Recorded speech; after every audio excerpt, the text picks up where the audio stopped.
Hi all. So we recently had RBI Grade B results for 2024. इस video में हम उन कैंडिडेट्स के प्रोफाइल के बारे में डिस्कस करेंगे in terms of work experience, age, educational qualification and gap years.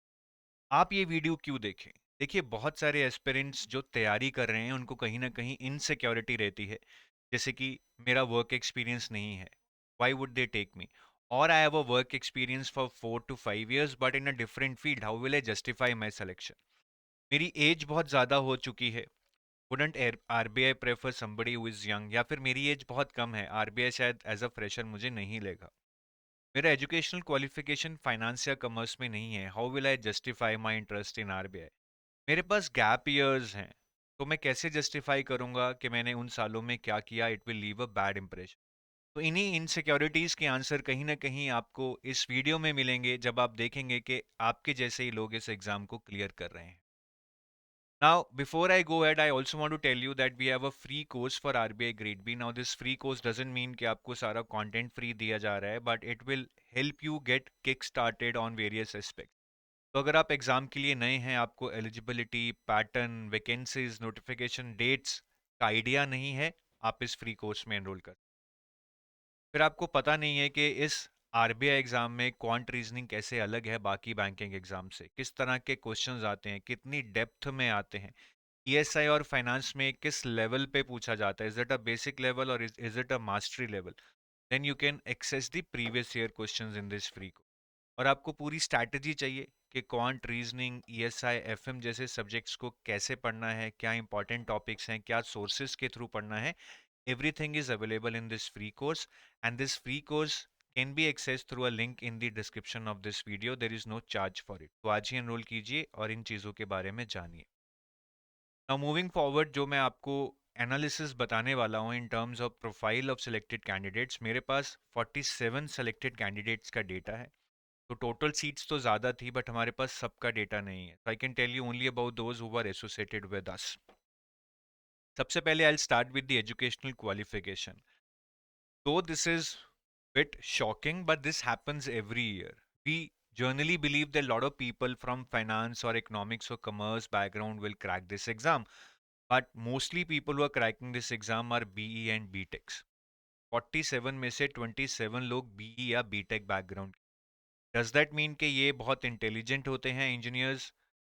Yes and no, but I think the main reason of so many engineers clearing this exam is that अपनी country engineers ही produce कर रही है, ज़्यादा engineers ही apply कर रहे हैं। तो अगर आप सिलेक्शन टू एप्लीकेशन रेशो देखोगे, आई थिंक वो शायद बैलेंस्ड होगी फॉर एवरी डिग्री। तो बीई बीटेक बहुत निकल रहे हैं। इनफैक्ट अगर आप देखें एमबीए या एमकॉम, तो हम एक रेलेवेंट बैकग्राउंड मान सकते हैं, या बीकॉम, ये कुल मिला के 3+2+1 6 ही लोग हैं।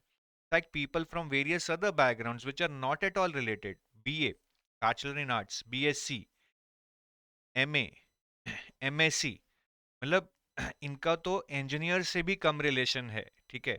तो ये भी आप देखिए तो around 10 people have cleared from such background. So I feel background does do help, हम हर साल यही बात करते हैं, but what is more important is intent. ऐसा नहीं है कि बीए, एमए, बीएससी बैकग्राउंड वालों ने बहुत आसानी से कर लिया, पेपर इतना आसान है, बट इन्होंने मेहनत की, जोर लगाया, and they made it to, they made sure that they prepare to that level that they are able to compete with even best in the country. They are able to compete even with those जिनके पास relevant degrees हैं या relevant content उन्होंने graduation में पढ़ रखा है। It's all about your effort guys, ठीक है। आई नो इनसिक्योरिटी आ जाती है, but effort is one thing which can help you cover all your insecurity. State wise selections की हम ज़्यादा बात नहीं करते हैं। बहुत स्टेट्स हैं हमारे कंट्री में, और जो मैक्सिमम सिलेक्शंस आप देख रहे हैं वो दिल्ली, एमपी, महाराष्ट्र, राजस्थान, तमिलनाडु से हुई हैं। आई मीन मोर देन 3 और 3। तो पार्शली शायद रीज़न ये है कि states like Rajasthan, Madhya Pradesh, Maharashtra, Tamil Nadu, these are big states, but even a small state like Delhi is producing 8 selections. तो यहाँ पे शायद दो ही रीज़न है। एक तो भैया शायद काफ़ी यूपीएससी एस्पिरेंट्स दिल्ली में रहते हैं, यहाँ से शायद सिलेक्शंस लेके वो अपने स्टेट को डेली बताते हैं, may be they belong to some other states.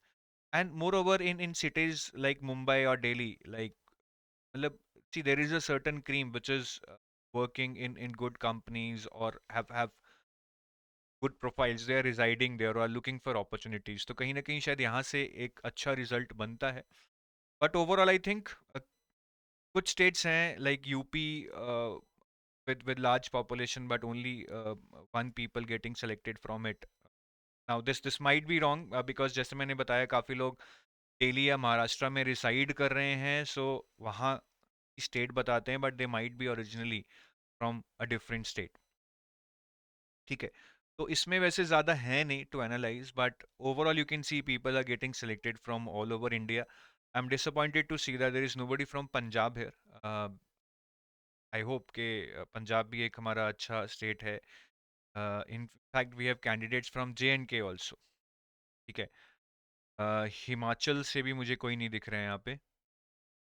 Yes, we have nobody from Himachal also. I think states like Punjab, Himachal, fact Kerala भी अगर मैं यहाँ देखूँ मुझे नहीं दिख रहा है. So maybe शायद जो बाकी candidates हैं apart from these 47 candidates for which we do not have any data, शायद वहाँ से कुछ candidates केरला से हों या पंजाब से हों. It would be good to see. Number of attempts. So first attempt में भी काफ़ी लोगों ने क्लियर किया है. सेकेंड अटेम्प्ट में 15 लोग हैं, बट इनमें से काफ़ी लोग, 3 को तो मैं जानता हूँ, जिनका एक्चुअली में फर्स्ट अटेम्प्ट ही था, बिकॉज दो it was the second attempt, was first attempt was given just for the sake of knowing the exam and having the feel of.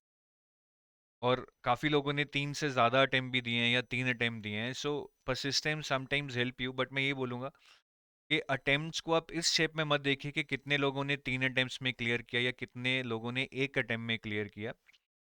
And neither you should feel something about it कि यार काफ़ी लोग 3 attempt के बाद निकल रहे हैं तो मैं भी 3 अटेम्प्ट दूंगा. Don't have any such analysis from this. I would just say that it's a prime time of your career when you are studying, so don't waste it on having giving one exam for multiple years. यहाँ से जो मेरी learning है, जो यहाँ slide से नहीं दिख रही है, it's all about your intent. Because अगर इंटेंट है तो सिलेबस समझ आ जाता है, अच्छे सोर्सेज भी पता लग जाते हैं, हम रिटेंशन भी कर लेते हैं. All your problems will get a solution if you have this intent at your attempts.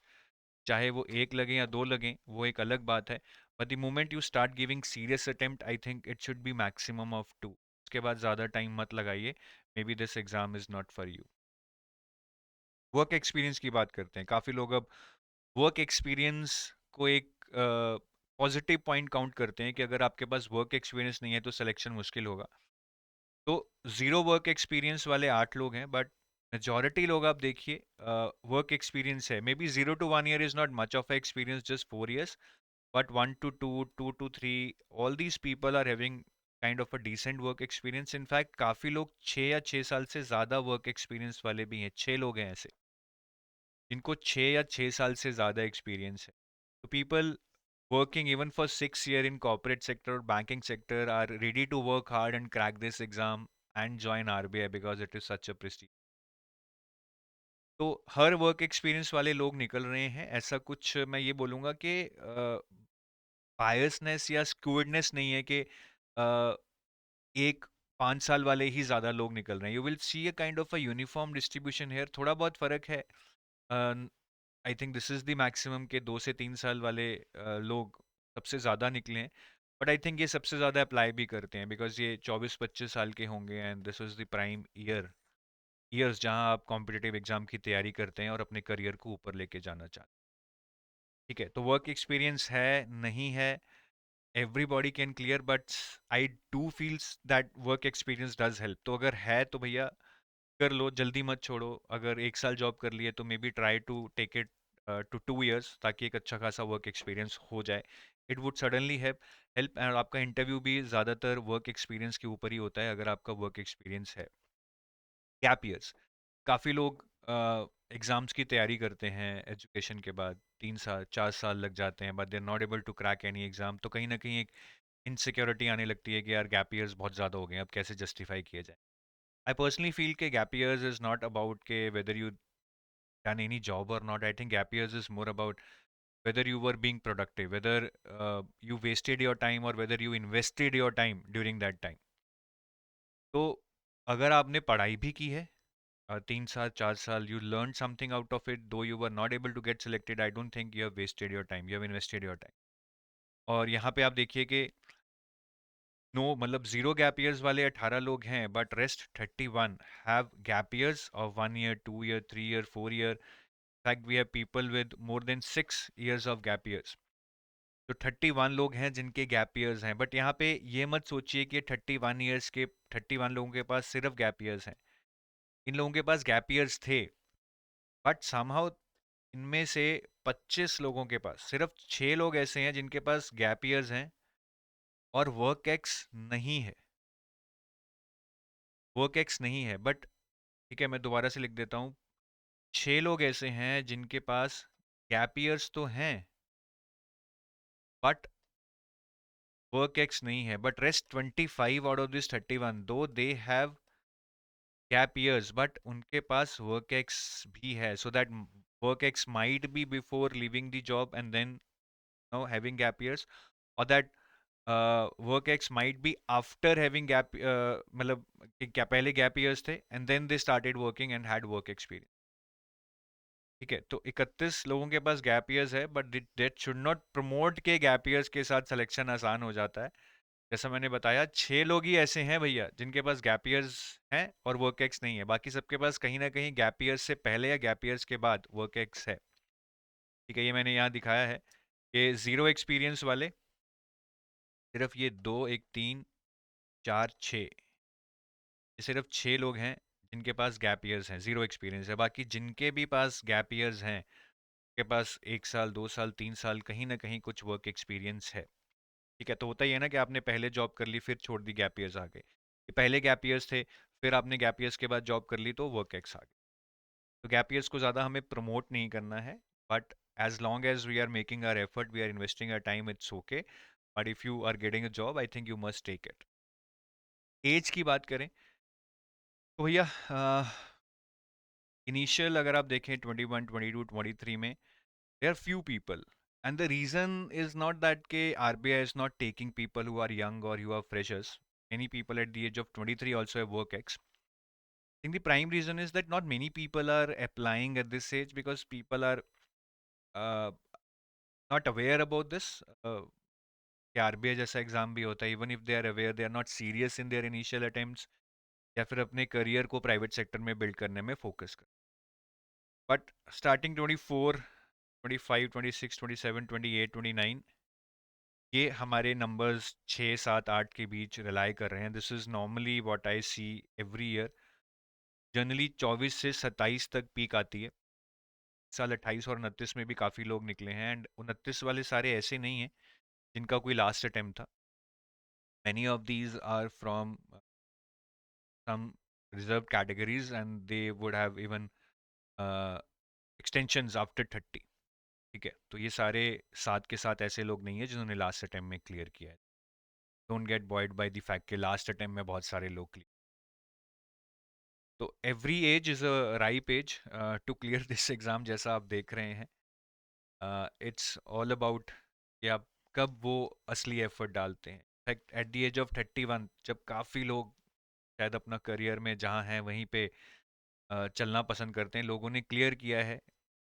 I think that is why RBI gives age relaxations के या 30 के बाद भी इन पर्टिकुलर कैटेगरीज अगर आप एग्ज़ाम क्रैक करने का दम रखते हैं then please. So that is being utilized by these people. ठीक है, तो मैंने काफ़ी एस्पेक्ट्स डिस्कस किए. मैं basically it's not about telling the data, it's more about having you feel कि आपकी जो इनसिक्योरिटीज़ हैं, चाहे वर्क एक्स को लेकर हैं, चाहे एज को लेकर हैं या क्वालिफिकेशन को लेकर हैं, it's more of a inbuilt thing. When you see people going out and expressing themselves and clearing at any age, with any background, with any kind of work experience, you should feel that if they can do it, I can also do it. But at the same time, do feel that no, whether you are able to crack this exam aptitude wise or not. क्योंकि अगर aptitude नहीं है, interest नहीं है, skill नहीं है, then it might become difficult. But please do not make all these things as kind of blockers for you कि यार मेरे पास एज फैक्टर नहीं है, वर्क एक्सपीरियंस फैक्टर नहीं है, क्वालिफिकेशन फैक्टर नहीं है, ये सेकेंडरी है. मेन चीज़ यही है जो मैं पूरे वीडियो में आपको बता रहा हूँ। आपका इंटेंट, पैशन और जुनून अगर ये है, आप कर सकते हैं, नहीं है तो आप कुछ भी कर लें, आप नहीं। ठीक है। और जाने से पहले I would also like to tell you about a courses. So we have two courses for RBI grade B, gold pack and silver pack. Silver pack is mainly for phase 1 plus 2 plus interview. तो current affairs हो गए आपके, quant, reasoning, English, FME, ऐसे everything is covered, even descriptive writing, modules and evaluation is covered in the pack. Silver pack is mainly for phase 2 plus interview. ठीक है। लेकिन silver pack में जो फेज 1 की जीए है, मतलब करंट अफेयर्स हैं फेज 1 के, वो आपको सिल्वर पैक में भी मिलेंगे। Why? Because phase 2 current affairs that we would be giving you, they would overlap with phase 1, so automatically you will get phase 1 current affairs. But in the silver pack you will not get quant, reasoning, English, and FLTs for phase 1. This you will not get in the silver. Okay. The link for our courses is also given in the description of this video. With that, I take your leave. Thank you. Have a nice day. Bye bye.